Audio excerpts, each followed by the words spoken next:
Hi, welcome to City at a Glance. My name is David Young, and thank you for joining us today. As usual, we have with us today City Manager Darren Atterbury. Darren, thanks for joining us. Thanks, David. And City at a Glance is a show where we talk about issues that are of interest or important to the community here in Fort Collins. And today's topic, we're going to be discussing West Nile virus.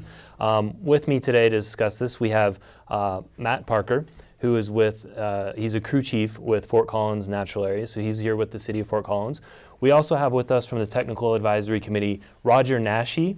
Roger, thanks for joining us. It's a pleasure. And Dana Kunze as well. Dana, thank you very much. Good to be here.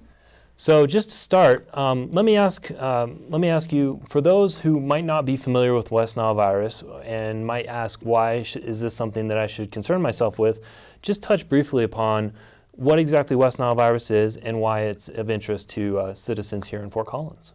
Would you like to start here? By all means. Okay. West Nile virus is a virus that's transmitted by mosquitoes. It's really a disease of birds. Mosquitoes become infected by picking up the virus from infected birds. And when there are enough infected birds and enough infected mosquitoes, the virus spills over into humans, horses, and other animals like that. Fort Collins is notorious in some degree because this is one of the counties that has one of the highest incidence rates of West Nile virus in the country. So the city's responded over the years in developing a very aggressive and thorough West Nile virus response plan. Mm-hmm. And in terms of the Technical Advisory Committee, getting down to a bit deeper level, yourself and Dana, you've both done a lot of work over the past few months on the Technical Advisory Committee. Talk a bit about what exactly the Technical Advisory Committee is and then how that relates to the West Nile virus program here in Fort Collins. I almost want to hand it off to you. You've been involved for a number of years, and this is my first year. I'll be glad to take a stab at it. The Technical Advisory Committee was convened in 2007, after the 2007 season, which was fairly active. And it was designed to review the city's response plan, review the surveillance data and the control activities of the previous year, determine how well they worked, make recommendations for modifications, and to refine the program within the limitations of the city's financial resources. And this year specifically, Dana, maybe you could speak to some of the conversations that were held over the past few months and some of the discussions that the Technical Advisory Committee had and kind of talk a bit about what was accomplished this year. Sure. So I'm one of the new members who was added to the Technical Advisory Committee this year. I was added along with Megan Williams, who's a CSA owner. She runs Spring Kite Farms. And Darren might be able to speak a little bit more about the purpose of adding us, but my understanding is the purpose was to sort of expand some of the community interest base, hear some other voices that are interested in the issue of West Nile. Mm-hmm.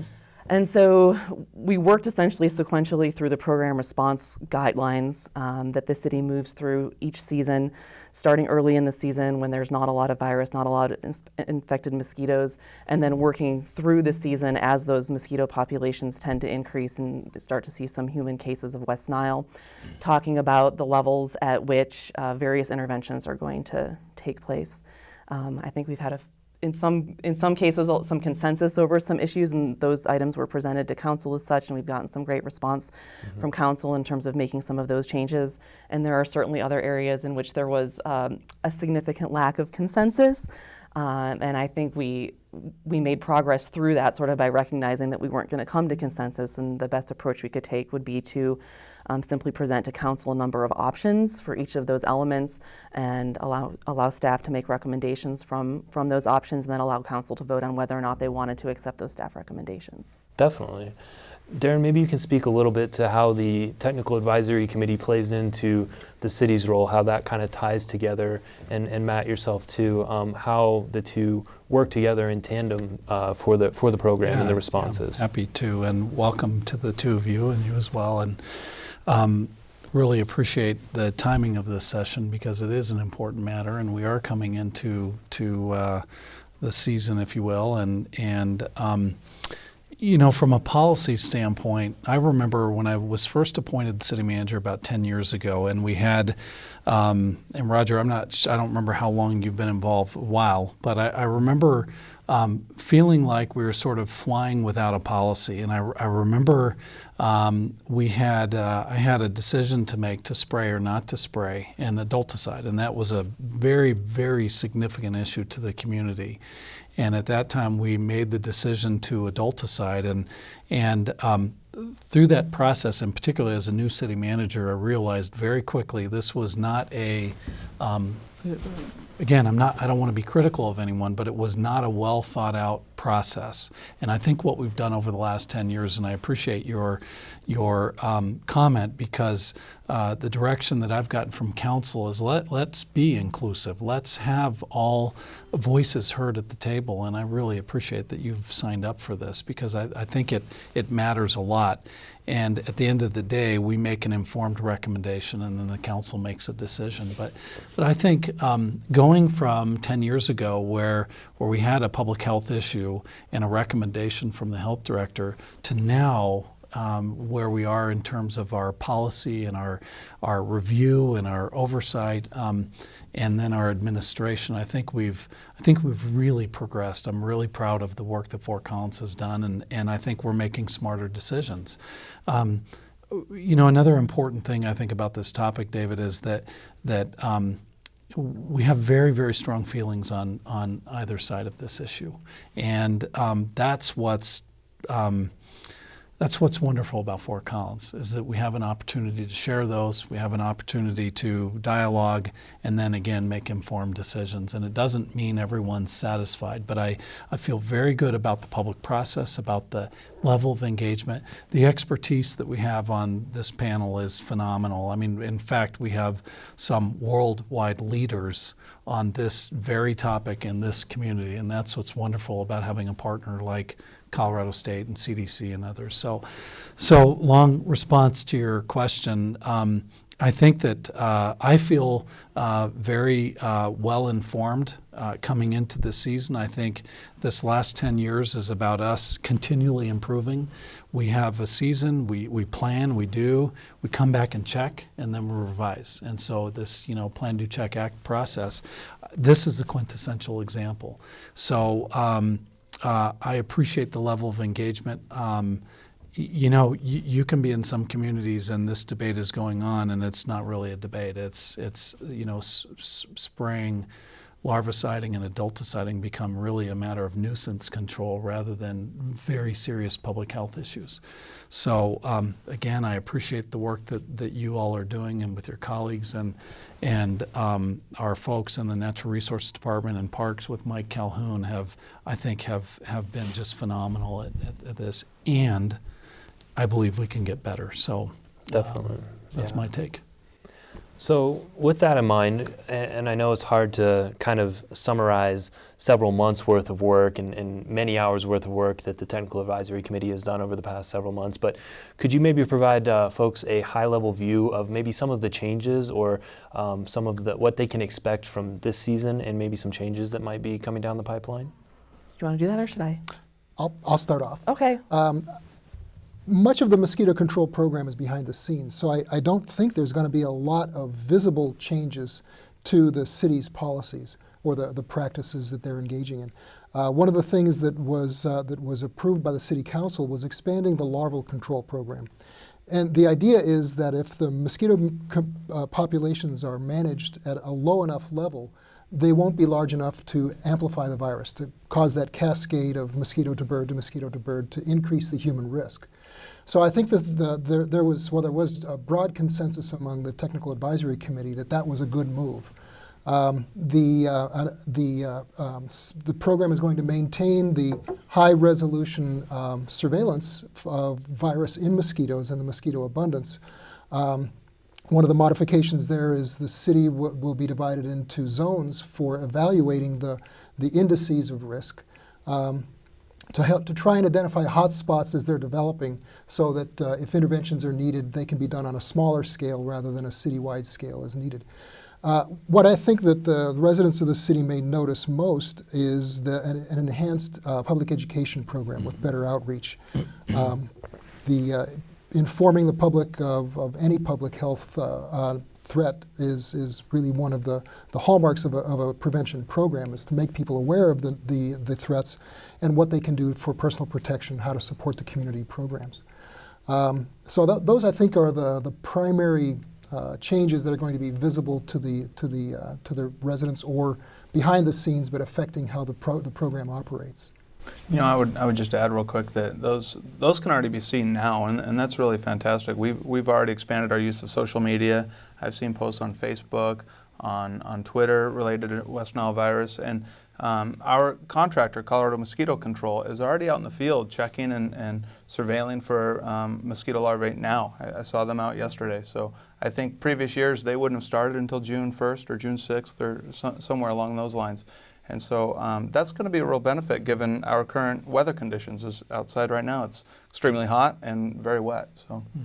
And Matt, you bring up a good point. Working with CMC or Colorado Mosquito Control, the folks that we work with for our trapping network, many residents might not realize we have one of the most extensive trapping networks in the country. Is that correct? Can you? Yeah, that's true. We have a total of 53, I believe, traps. And that covers both the traps that are a little more oriented towards the Culex dorsalis species, and then others that are oriented more towards the Culex pipiens, which those are the two species that we're really discussing here. And Darren, you had mentioned that we really run a public health program here. It's not a nuisance program. Right. And that's one of the real strengths. That's one of the real kind of distinctions in our program that reflect our community that is really very acute. And so we are out looking for those two particular species of mosquitoes and testing them to see if they're infected with West Nile virus. And that's what gives us our vector index, or that's a threshold that we use. And we'll talk more about that, I'm sure. But it's a very, very specifically oriented program. And so you had mentioned that, and I just wanted to kind of touch on that a little further. But Colorado Mosquito Control does that work for us. They send off a lot of those that data to CSU to process and those mosquitoes so that they can be tested there. And it's a very specific approach. See, let me ask a question. I just had lunch with Councilmember Overbeck, and he was asking specifically about our outreach around what homeowners, property owners can do to protect themselves from standing water and things like that. Can you share a little bit about what we're communicating, how we're doing it, what resources we have available, people have available? Certainly. Yeah, we talk a lot about the 4 Ds. And those are to drain any standing water that you may have around your property. That's the two species that we're dealing with, the tarsalis, which are kind of the long flyers, typically breed in the agricultural areas, and the pipiens, which are the backyard breeders. We can really, as homeowners and as local citizens, we can really have effect on those backyard breeders. So just yesterday I was out and kind of surveilling my backyard for those I've got 3 kids at home, so the little kids' toys that collect water in the dump truck, and so turn that over and get rid of that. The other things that you can do are dress appropriately. So wear long sleeves, wear long pants. It can be hot in summer, but this is a trade-off here. And then limit your exposure during the dawn and dusk hours. So if you have a choice to go out and when you do things, make that choice with your risk to West Nile in mind. And then lastly, the 4th D is to apply DEET or some other repellent to really protect yourself. So those 4 things, the draining, the dress, the dawn-dusk hours, and then the use of a repellent or DEET are really what individuals can do to really reduce their risk to West Nile. Thanks. And Matt, we also have a backyard inspection program. Is that right? That can help folks with some of that standing water and some of those issues? Yeah, absolutely. And that's one of those programs that, Roger, as he mentioned, he's been around for a while, and so we had to reduce that program in years past. We've returned the funding to that program, and so there will be a lot more opportunity to get in at an earlier time and reduce some of those standing water situations. Yeah, definitely. One thing I wanted to touch on that you mentioned that is new this year is the zone approach, and that's something that it could be a potential change. Could you speak a bit to the vector index and the human cases, and then the zone approach and how that will work this year? Well, I can start off with the vector index, and as you mentioned, it's one of the cornerstones of the surveillance and response program in the city. Early on, the city made the decision to invest heavily in a monitoring program with a large number of traps uniformly covering the city, providing a high-resolution picture of the abundance of the mosquitoes and the amount of virus that's in the population. What the city is using as their indicator for thresholds of action is called the vector index. And what it is a measure of the number of infected mosquitoes collected per trap night in these traps that are around the city that gives us an estimate of the proportion of the mosquitoes that are infected and the number of infected. And in a number of studies that have been done around the country, and here in Fort Collins using the city's generated data, there's a good association between the vector index, the number of infected mosquitoes flying around, and the human cases that occur 2 to 3 weeks later. And that makes a lot of sense. People get the virus from mosquitoes. If you have more mosquitoes, there's a greater likelihood of human cases. So by accumulating several years of data, starting in about 2003 when we had the first big outbreak, we established an association between the vector index and the likelihood of a human outbreak. And that's where the thresholds come from, the numbers come from that are used in the city's policy, that are reviewed by the county health department, reviewed by the advisory panel and by Darren, to make a recommendation to the city if the risk is high enough that there's an imminent threat to more human cases. And I could say a little something about the zones, because there has been a discussion about in past years, to a great extent, if adulticiding has occurred, it has largely occurred citywide. And so part of the discussion was whether or not, if adulticiding was to occur, if it would be possible to treat a smaller area rather than necessarily needing to treat the entire city.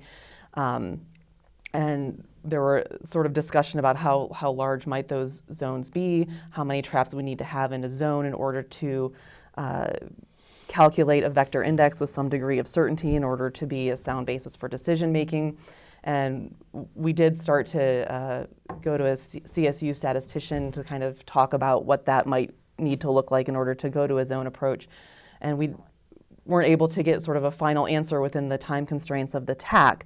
But it did seem like breaking the city down to 3 to 4 zones would leave enough traps in each area in order to be able to calculate a vector index with some degree of certainty. So the decision that council has made following city staff recommendation is a 4-zone approach using Drake and College as the intersection of those zones, so that they're essentially quadrants of the city, knowing that in past years, fairly consistently, the eastern part of the city has had a lot more mosquito activity, more virus activity, and my understanding, well, again, being new to the TAC this year, is that there's a fairly strong feeling that largely has to do with breeding of tarsalis in the agricultural areas to the east of town, and that those mosquitoes have the ability to fly quite a distance into town. Another thing I'd just like to sort of pitch in about the issue of the vector index is in the discussions we had in the TAC, I was sort of left with the impression that vector index has largely been used to drive adulticiding decision-making over the years, and it has. One thing I would love to see going forward, and it seems to me the way the program response guidelines are written, is that as that vector index starts to increase in whatever area of town, that can also be used to trigger program responses that are not adulticiding, increase public outreach and education in those areas, and maybe you can speak, Matt, to the issue of larviciding and the potential for increasing the larviciding cycle, the frequency of larviciding as the breeding cycle sort of shortens with increased temperature and precipitation. Sure. Yeah. You know, and that gets to something I wanted to touch on too, which is the kind of the integrated pest management approach that we take to this. So it really starts with larviciding, and as well as public education. But in terms of the ground operations, larviciding is key because, as Roger talked about before, the avian or the bird population is kind of the flywheel to this whole mechanism. So when the avian population has enough West Nile virus in it, then the mosquitoes who are going and feeding off the bird population then increase the risk to humans. So when we can go in and either reduce the number of larvicide production which is the first thing that we really try and get out there and do, that has huge impact. And so, yeah, we do that very frequently as it stands throughout the season. And so, if there's an opportunity to increase that as necessary, I think we'd have to look and see if that is something that's going to be effective within the breeding cycle. I think we're pretty much hitting all the ponds now as it is, in terms of if we don't catch them at this point in their breeding cycle, we're going to catch them towards the end and try and break that cycle. It's just, it's a matter of tarsalis flying in from areas beyond the geographical extent of our treatment, and then the kind of joker card or the wild card is really can be the pipiens population as well. And so, yeah, that's but the integrated approach is something that we are going to continue to hammer on in the public information kind of sector, the larviciding, and it's really and then the zoned approach was really something that we want to see change, so that we can get in more quickly to a smaller area, as opposed to waiting and seeing that flywheel effect in the avian population. So anything that we can do to be more targeted and to come in and affect that cycle earlier is going to reduce the effect that we see community-wide. And because as we run this program, we don't certainly want to see applications being made community-wide. That's certainly not our goal. If we can get in there at an earlier time and break that cycle, then that's what we're shooting for. And so I think a zoned approach helps us do that. And ultimately, when we do reach that point of spraying, the decision will ultimately go to you, Darren. Would you like to speak to that? I know that's something that you certainly don't take lightly when you have to face that decision of whether or not to spray. Yeah, no, I don't. And I would say the community doesn't take it lightly, and neither do my bosses, the mayor and city council. Certainly. For me, this is not my area of expertise, and we have a lot of experts in this area, in this community, and to not utilize those resources would really be foolish. And I think we've done that over the last 10 plus years. I think we've leveraged as I said, global expertise in this topic. We've got folks who not only are experts in this area, we've got community farmers, and we've got beekeepers, and we've got people with sensitive allergies, and I think that for me, what is important, and what's important for the council, that those voices are heard, and then we make informed decisions about the best policy. There's not a perfect policy, so I really rely on good process and candid debate and very smart people to give their best opinions, and then having a policy that is predictable really helps me in my decision making, because when it comes down to a decision, we've got a really good policy framework that's been vetted and developed prior to the time where a decision has to be made. And like I said earlier, I think we can always get better, and we'll continue to do that. But I feel really a significant sense of responsibility, as does the mayor and council, to get this right. And we have folks, really at a core level, who have real concerns about poisoning and real concerns about lack of application that ends up a loved one dies. And those are very, very important ethical issues for people. So for me, not being a content expert, I really rely on those folks to come up with good policy, and the way you come up with good policy is through good process.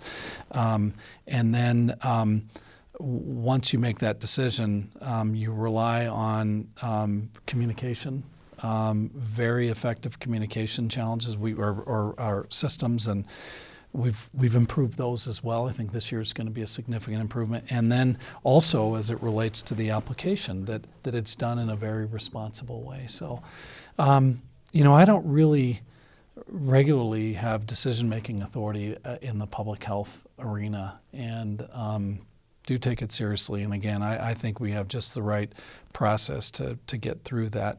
And then ultimately the council makes a decision as to that criteria, and then it's our job to implement that. So feel good about it. I wish we didn't have the problem. You know, I've shared with you guys offline, I'm a beekeeper and a gardener as well. And I've become very sensitive to this issue. And I have had people come to me and express the sadness of losing a loved one to West Nile as well. And so it's a I could go on and on. I won't do that, but it's something that I think the council and I take very seriously. People like Matt and Mike do as well, and certainly you two do, and really appreciate what you're doing for this community. So I think that this year, with the addition of the new TAC members, broadening the perspectives, we've gone a lot further towards informing the city staff and the city council and the mayor about the implications of those policy decisions. Yeah. As you said, these are very hard decisions in many cases. And with every policy decision, there's a compromise. If we spray early, we may prevent more cases, but we may end up spraying more frequently. If we spray too late, or we have a liberal opt-out program where large portions of the city are not treated at the appropriate time, we end up with a higher human risk.